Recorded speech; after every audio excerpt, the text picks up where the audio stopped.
Early days yet, but of course, clearer pictures emerging in some places more than others. And we'll take a look at those figures, those numbers again, and of course the projections as per the CSIR. There are provinces where more than 10% of voting districts have been declared, and those ones are the ones where we can get a clearer prediction, or should I say projection, of what is to play out. And we'll take a look at those shortly. I've had an opportunity to sit, John, and really look through them. So some of the provinces still too early to call, but some like the Northern Cape, the Western Cape, Mpumalanga, we're starting to see some very interesting pictures emerging.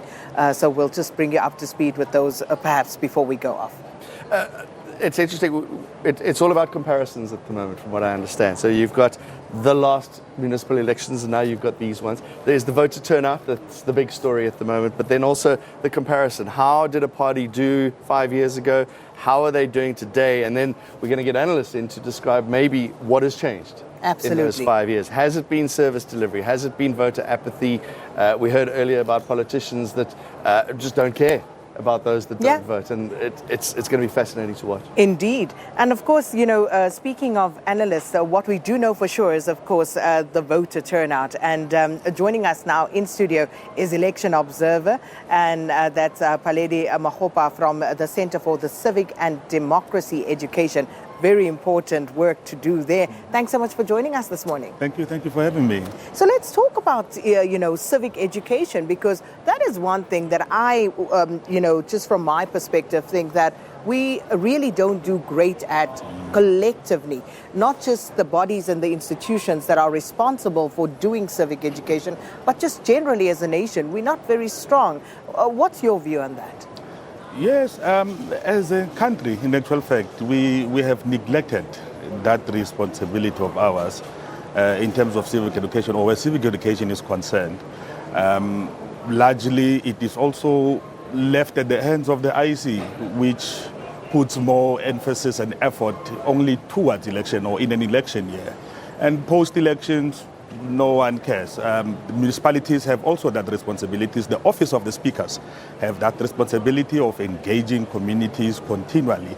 And that in areas where we have operated, we've seen it reduces even the number of violent service delivery protests, because the community knows exactly where to go to get recourse for grievances they might have at any given time. So we've neglected it. As a result, it also leads to voter apathy. People, like you've said, politicians just don't care. And people also take that stance. What's the use of voting?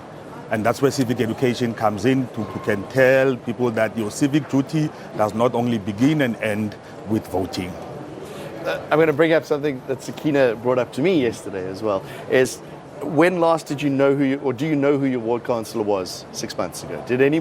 Have you phoned them or emailed them or got into a WhatsApp group, and then suddenly in the last 6 months, they're on the Facebook groups, they're on the WhatsApp groups, and they're telling us why we should vote for them. Whose responsibility is that? Is it Sakina's suggestion that it should be me as the public, or should it be the councillors who should be in the public all the time? Well, that's one of their job descriptions, to be the face of government at local level, to interact with the community on a daily basis, not only or as and when it suits them, or as and when they want to tick boxes. When they want to tick an IDP meeting box, they call a community meeting. In affluent areas, those meetings don't even exist. In other areas, especially in Tshwane, the city of Tshwane, in affluent areas, they don't even have ward committees for that matter. So it's people or politicians, councils in actual fact, are neglecting their role where civic duty is concerned. And my point more accurately, John, was that yes, that responsibility exists, and yes, those entities, I think, have not done a sterling job of it. However, and this was my point, I think we should stop giving the electorate, us as citizens, a free pass on this, because we have an equal responsibility to make sure that we know and understand. It cannot be that Sakina is waiting for a ward councillor or the IEC or the SABC to come and teach me about what my rights and responsibilities are. Yes, they have a duty, but surely as an active citizen, I should care enough to know. Indeed, we should. But remember, in the period we're living in, he who has information has power. And the politicians tend to hog that. But why would they? And because give people the we've got information on a access. need-to-know basis. This is the information age. Indeed. And again, I'm not absolving them from responsibility. But what I am saying is, how does that make it okay for me to not care to know outside of someone bringing that information to me? Isn't that me also being derelict in my responsibility as an active citizen? Not necessarily, and perhaps I'm playing the devil's advocate. Not necessarily. Many are people, if you go to the men on the street and ask what's IDP, or the IDP process, that is a very, very critical process in any municipality because it informs the budget of the council. You'd find fewer people who would know that. Even those who think are smart, or the woke ones, would not even know the process. They would know the definition of IDP, and it will end there. But then the people it's their sole responsibility to can go to the communities and inform them will not do that. And even if a man on the street will go and knock, they'll be told, no, Chief, it's a very, very complex process. Surely, Paledi, we need to discern as well. So I don't necessarily expect the man on the street to be able to regurgitate the Municipal Financial Management Act, but I do expect you to know what goes on in your municipality. I do expect you to know who your councillor is. If you don't know who your councillor is, what were you voting for? Who were you voting for? If you don't know the basics, do we blame politicians? Do we blame public entities for the fact that we don't take responsibility for the basics? Can I just add on to that as well?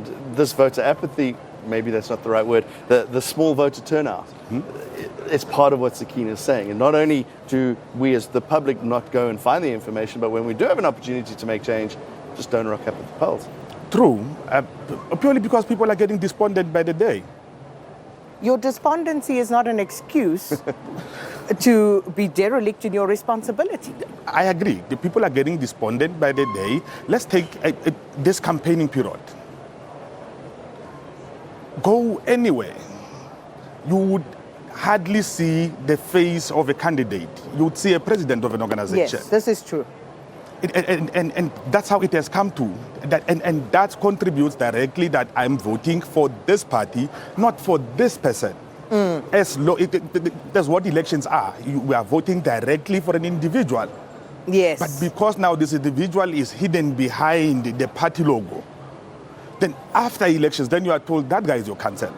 Paledi, we need to talk more, but we have to end it here because we need to say goodbye to our listeners on SAFM on First Take. But it's been fascinating, John. I've learned so much in the last hour and a half. And I love to take this conversation forward because, again, as I say, we need to be able to discern in terms of what is reasonably expectable from the citizenry, such as, for example, a PR list. Have you gone to check which PR list candidates are on the different parties' list? Do you know who you will be voting in if you vote for a certain party on the PR list?